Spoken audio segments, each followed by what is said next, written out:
And you have got an oilier skin, so I'm going to put this on, and then I'm going to slightly mattify you in the middle. Okay. So we position our, shiny oiliness where we want it. Yes. But still, we like a glow if you spend a lot of time doing your skincare. Yes. You don't want to kind of cover it down with a lot of time. That's it. Is that something that you notice a lot of women doing, like over mattifying their skin? Yeah. They just, they kind of don't see the fact that they're hiding. A lot of women have a bad skin in their teens. Yes. And they get to their 20s and they think, well, actually, they're still doing it, and they're not realising they don't. Like with you, I just think your skin is beautiful, and there's tiny little things. So I'm just only putting the foundation where you need a little extra coverage. Yes. All right. And getting the right colour match is key. So, but some women find it much easier to diagnose their skin than others. So some women, 50% of our customers do match to me and get the colours and they're fine. 50% do just buy direct because their friends had that colour and they loved it. Or they go to our matching models, the Trinny tried, and there's like 83 of them. Yes. And they're sort of between 16 and 81 in age. They're all real women.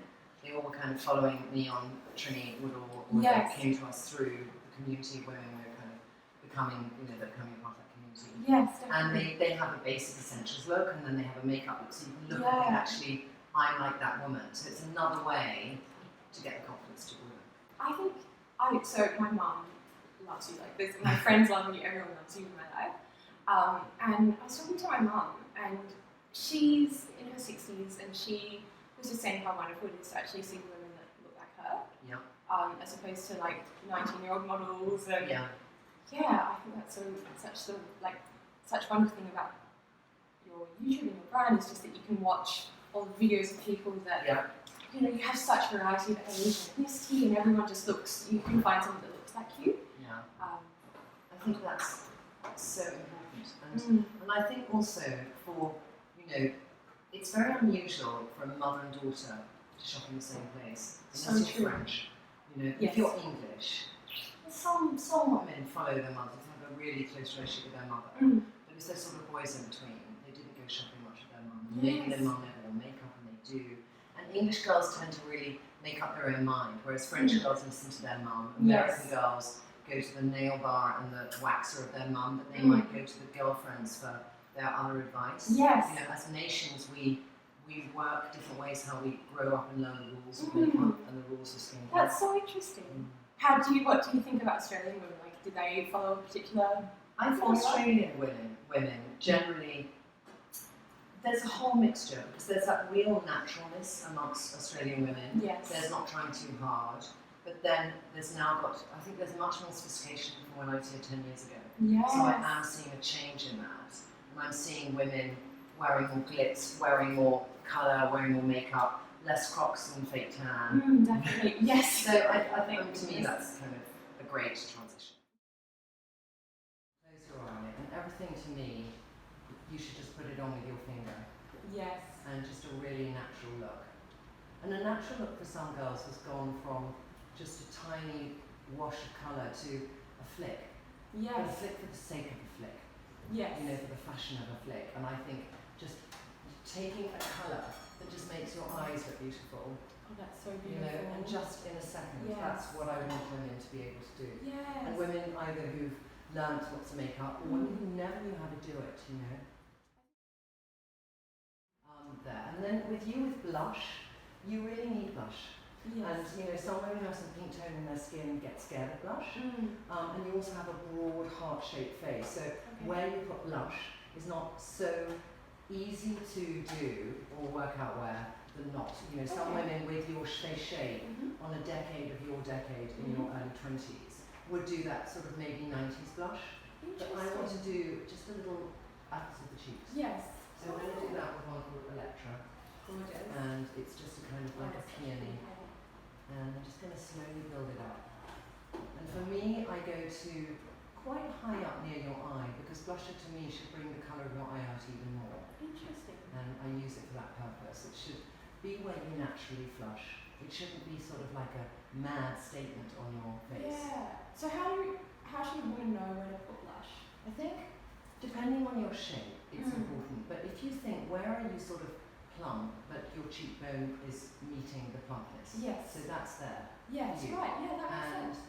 if a woman is older, like maybe your mum, I mean your mum's younger than me, but maybe when she smiles it's there, and a lot of people will talk, smile and put it there, but Yes. some people when they stop smiling, that plumpness goes further down and then it's too low. Interesting.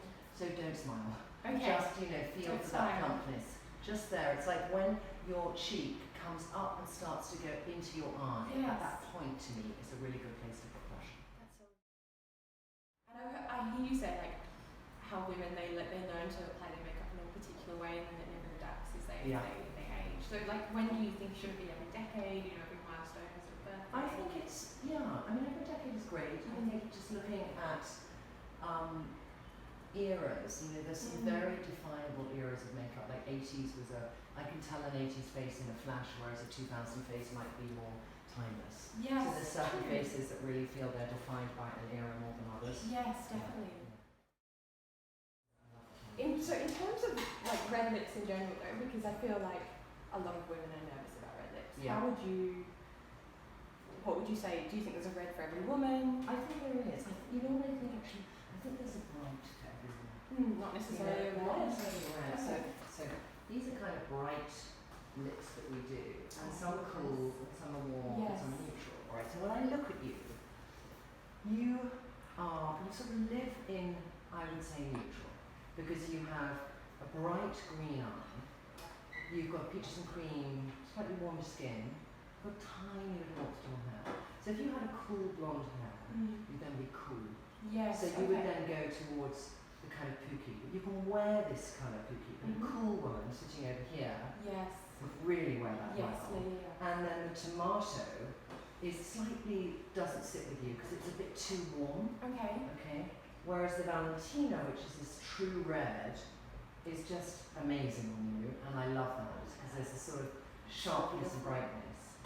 And then you could go for something like Shasha, which is more a warm, so it would sit there, and it would look weird on you because it would just be too much skin tone, fuzziness. Okay.